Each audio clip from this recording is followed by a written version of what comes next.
Singhania industry. अब आगे। दादी ने उन सब को देखते हुए कहा, अचानक नहीं आया है, अभी वो 29 का हो गया है, फिर वो 30 का हो जाएगा, इस तरह उसकी उम्र बढ़ती रहेगी। निखिल शादी कब करेगा? मैं भी चाहती हूँ मेरे पर पोता या पोती हो, बस इसलिए मैं चाहती हूँ निखिल की शादी हो जाए। फिर उन्होंने दादाजी को देखते हुए कहा, आप निखिल से शादी के बारे में बात करेंगे? जैसे उसकी हाँ होगी हम तुरंत ही कोई अच्छा रिश्ता देखकर उसकी शादी करवा देंगे। कुछ दिन पहले दादी अपनी फ्रेंड के साथ बाहर गई थी। वहां पर दादी की एक फ्रेंड जिसका नाम ललिता था, उसके पोते ने 1 महीने पहले शादी की थी और 1 महीने बाद उनको खुशखबरी मिल गई। ललिता दादी को ये बात बहुत खुश होकर बता रही थी। उनकी बातों से ऐसा लग रहा था जैसे वह दादी को जेलस फील करवाना चाहती थी।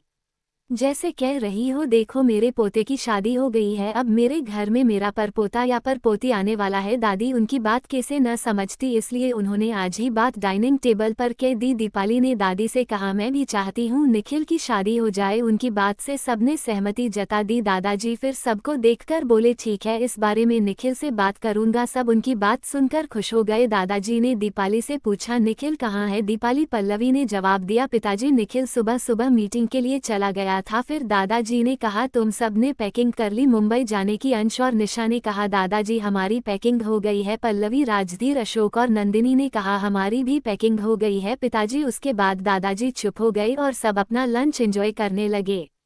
सिंघानिया इंडस्ट्री। सिंघानिया इंडस्ट्री बड़े बड़े अक्षरों में उस बिल्डिंग पर लिखा हुआ था। ये लंदन की टॉप बड़ी बिल्डिंग में से एक थी। सिंघानिया इंडस्ट्री लंदन में बहुत फेमस थी। यहाँ के जितने भी एम्प्लॉयज थे वह सारे वेल ट्रेन थे, सबकी एजुकेशन बहुत हाई थी। ऐसा नहीं था कि सिंघानिया इंडस्ट्री सिर्फ एजुकेशन वाले बंदे को हायर किया करती थी। जो टैलेंटेड होता था उन्हें भी हायर किया जाता था। टैलेंट के बलबूते सिंघानिया इंडस्ट्री में हर कोई काम कर सकता था। सिंघानिया इंडस्ट्री में जितने भी एम्प्लॉयज थे वह सब निखिल सिंघानिया की बहुत रिस्पेक्ट किया करते थे और डरते भी थे। उन सबको मालूम था कि निखिल सिंघानिया यानी कि उनके बॉस को झूठ और धोखेबाज लोगों से सख्त नफरत थी। वहाँ की सारी लड़कियां निखिल सिंघानिया को बहुत पसंद करती थी, फिर भी वह निखिल के पास तक नहीं जा सकती थी। एक लड़की ने कोशिश की थी निखिल सिंघानिया के पास जाने की। वो लड़की आज तक सिंघानिया इंडस्ट्री में दोबारा नजर नहीं आई। अफवाह ये भी थी कि उस लड़की ने कहीं और ट्रांसफर ले लिया है। दूसरी अफवाह ये भी थी कि निखिल सिंघानिया के पास जाने की सजा निखिल के बॉडीगार्ड ने दे दी। ऐसी बहुत सारी अफवाह ऑफिस में फैली हुई थी। उस घटना के बाद और किसी लड़की ने निखिल सिंघानिया के पास जाने की कोशिश नहीं करी।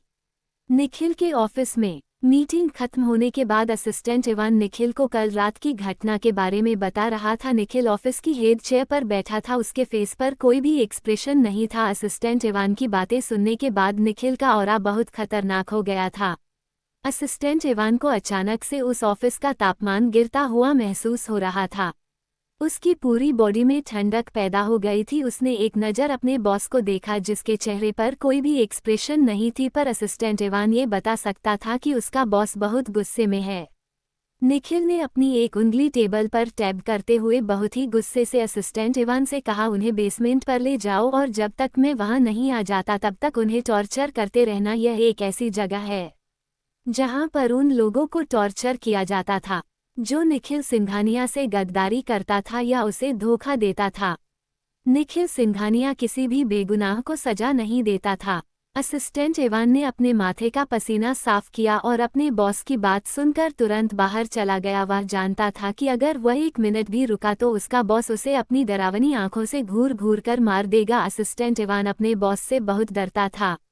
केबिन के अंदर असिस्टेंट इवान के जाने के बाद निखिल का फोन बजा। निखिल के फोन में दादाजी का नाम शो हो रहा था। उसने तुरंत अपने दादाजी का कॉल उठा लिया। दूसरी तरफ से भारी आवाज आए, बरखुरदार, तुम रात में आए और सुबह जल्दी चले गए, हमसे मिले भी नहीं। दादाजी की बात सुनकर निखिल के फेस पर कोई भी एक्सप्रेशन नहीं थी, वह सिर्फ दादाजी की बातें सुन रहा था।